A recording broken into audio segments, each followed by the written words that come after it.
For 10 years, they thought I was just the secretary bringing them coffee. They mocked me, ignored me. Until the day I sat at the head of the table, as the billionaire CEO, who built the empire that outmaneuvered them all. The family reunion had always felt like a performance one, where only a select few were allowed center stage. The others, spectators, or worse, props. Shoyal knew which role had been written for her.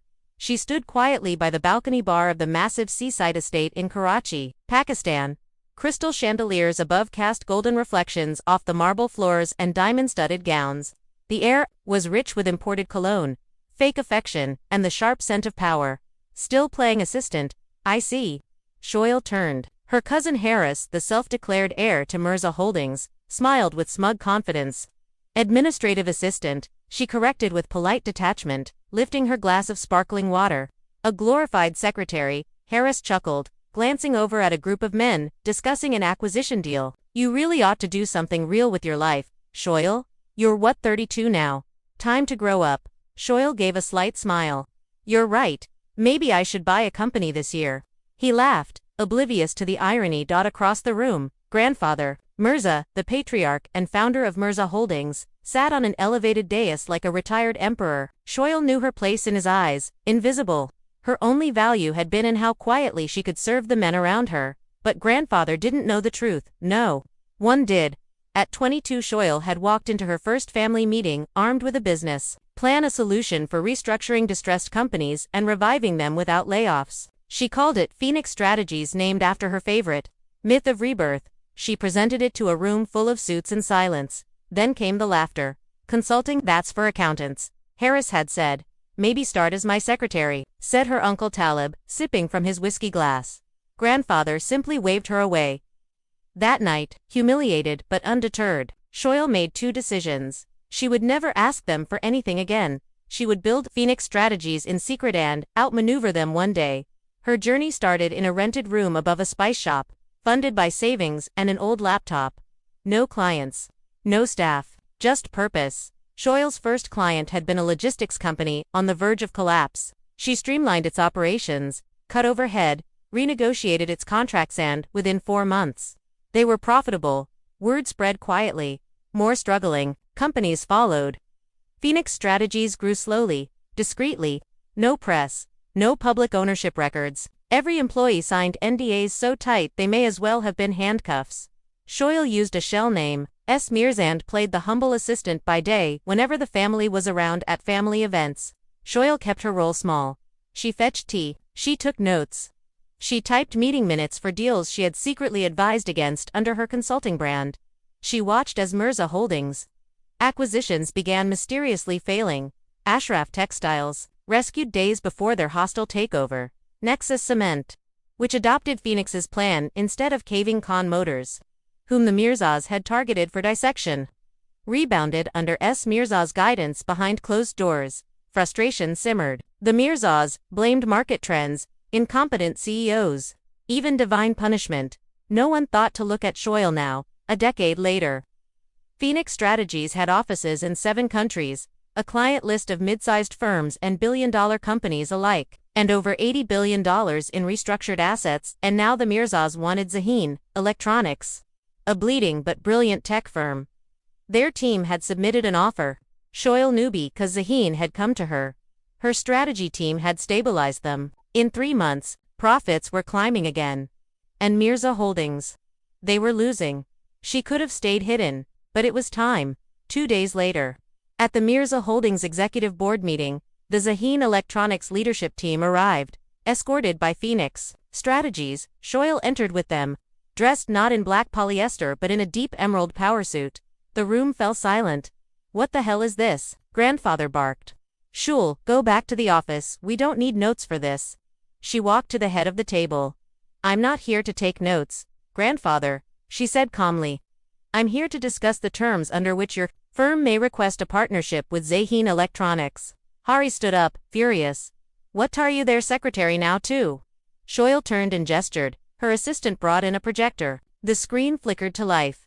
Phoenix Strategies, CEO, S. Mirza, founder. Shoyal Mirza. You could hear a pin drop. Shoyal presented the board with 2 options. Accept a fair partnership model, guided by Phoenix, focused on revitalizing Zaheen and sharing future profits. Watch Zaheen soar independently and every future acquisition crumble under Phoenix's silent influence. Grandfather looked at her, his voice suddenly quiet. You've deceived us. No, she said, you simply never looked. You saw a woman with ideas and assumed she was irrelevant. That night, her mother messaged, they don't define you. You never needed their approval. I'm proud. The press got wind within 48 hours. The secretary, who built an empire. Phoenix rises. Woman outsmarts her billionaire family. Mirza breaks the silence of business patriarchy. Haris went into hiding. Her uncles tried to spin, but no one could rewrite the truth. Shoail had won. The next morning, Shoail's name dominated headlines. The secretary who outplayed a dynasty. Shoail Mirza shocks Mirza Holdings in silent corporate coup power in heels. The woman who rewrote business warfare. She sat by the window of her 28th floor corner office in Karachi's financial district. Her coffee, from her chain Firebird roasters, steamed beside her. Untouched Maya, her operations lead, stood at the door. We've received 39 interview requests, including Forbes, Bloomberg, and BBC Urdu. Also, grandfather is in the lobby. Shoail didn't move. Alone, with his lawyer. Of course. Grandfather entered stiffly. Once thunderous in presence, he looked smaller somehow. Still dressed impeccably in his tailored sherwani, but the fire behind his eyes was smoldering, not blazing. He sat without invitation. You've embarrassed me, he said. I revealed the truth, Shoail replied. What you feel is not shame. It's a surprise. He glanced at the view. You built something real. I didn't see it. You chose not to. He slid a file across the table. This is my proposal. A formal partnership. I retire. You take my seat on the board. You'll carry the Mirza legacy. She didn't open the folder. Phoenix doesn't need the Mirza name? It never did. He swallowed. And yet, you are a Mirza. Shoail finally looked him in the eye. That's your greatest regret, isn't it? That the one who outplayed you wasn't your heir, but your niece. Over the next 2 weeks, the empire Shoail built in secret now stood in full view. With exposure came attention and threats. A dossier landed on her desk, anonymously. Inside, private emails, confidential Phoenix contracts, and a printed message, we see you now. Let's see if you survive in the light. Maya was alarmed. Internal breach. Worse, Shoail said. External vendetta. The Mirzas weren't the only ones she had outmaneuvered. Years of turning failing businesses around had upset more than just family plans, rival firms, private equity vultures, and former Phoenix clients she had refused. One in particular stood out, Rafiq & Co., a cutthroat firm known for blackmail-based mergers, led by Farhan Rafiq, once rejected by Shoail when he tried to poach one of her early clients. She opened her laptop. The news confirmed her instincts. Rafiq & Co. accuses Phoenix Strategies of intellectual property theft, legal battle, brewing. As legal threats mounted, whispers spread within Phoenix. Some employees were uneasy about her past deception. A senior strategist named Danish confronted her. You built this company on trust, Shoail. But for years, we didn't even know your name. I protected all of us, she said. You protected yourself. The tension cracked further when a former assistant leaked footage of Shoail working undercover as a secretary at Mirza Holdings, edited to make her look manipulative and two-faced. Public opinion turned fast.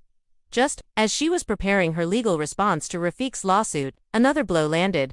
Phoenix's biggest client, a tech conglomerate in Singapore, suspended its contract. Investors panicked. 2 board members resigned. You should have stayed hidden, her uncle Harris told her in a snide voicemail. You were safer when they underestimated you. For the first time in years, Shoail felt something close to fear.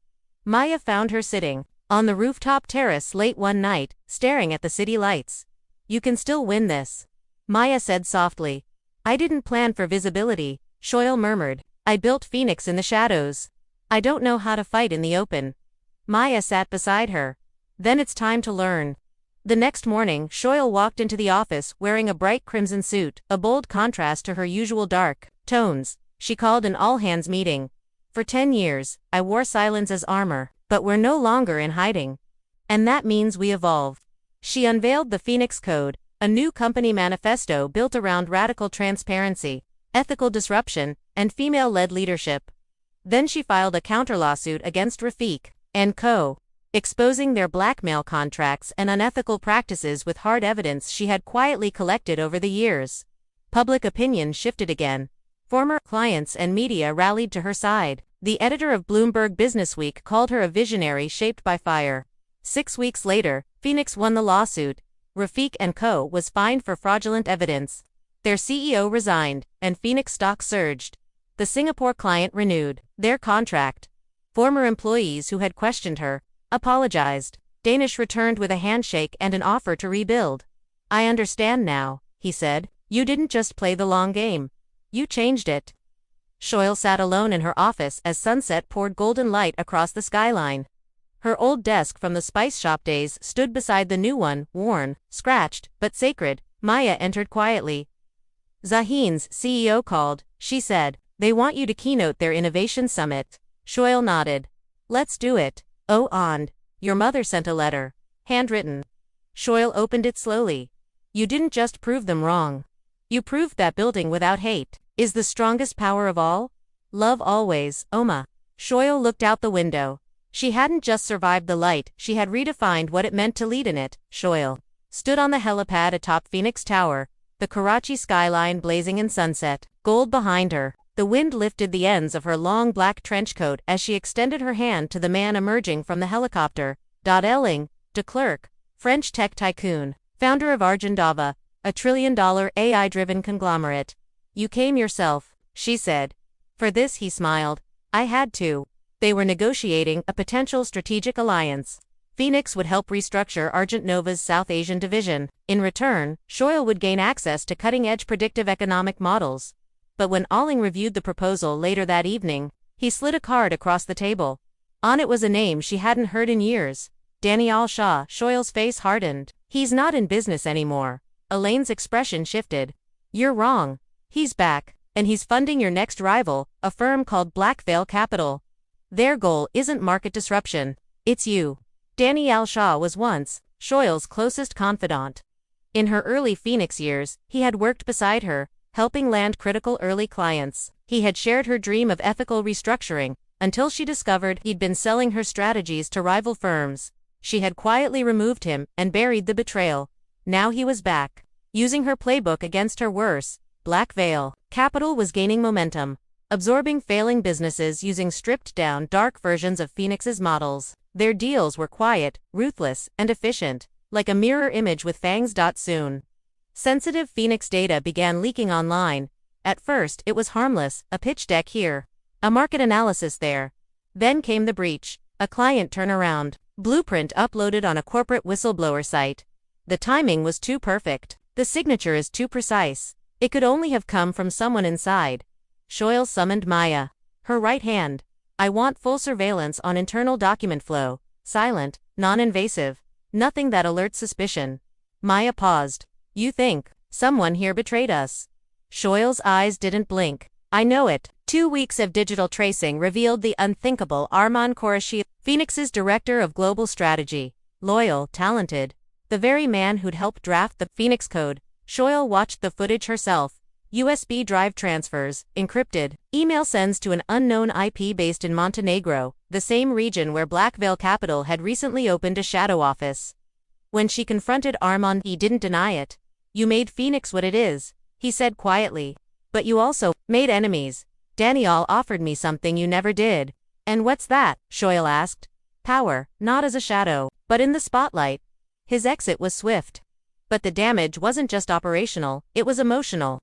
Another person she had trusted betrayed her for a louder stage. Shoyle stood alone in the Phoenix war room. A wall of digital maps behind her tracking global deals. Maya entered with 2 coffees.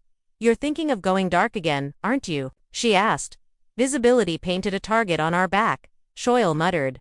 "I knew the shadows. I ruled over them. But you also inspired thousands when you stepped out." Shoyle was silent. Maya added gently, "Don't let one traitor rewrite your truth." Shoyle announced a bold global initiative, Project Rising Ember, a joint program to revive ethical businesses in regions Black Veil was targeting. She mobilized teams, flew to Singapore, Nairobi, and Istanbul, meeting local leaders. Speaking openly about ethical strategy and transparency, her presence made headlines. But also made her a bigger threat. 3 weeks into Rising Ember, a Phoenix team in Dubai was ambushed digitally, their entire client system wiped clean. Black Veil left a digital calling card. Justice for the betrayed. War has no saints. Shoyle now faced a digital war. She flew to Geneva, where Black Veil had quietly bought a tech firm that Shoyle once saved. There, she met Daniel for the first time in 8 years. He smiled. Older, richer, colder. "You taught me well," he said. "But, you made one mistake."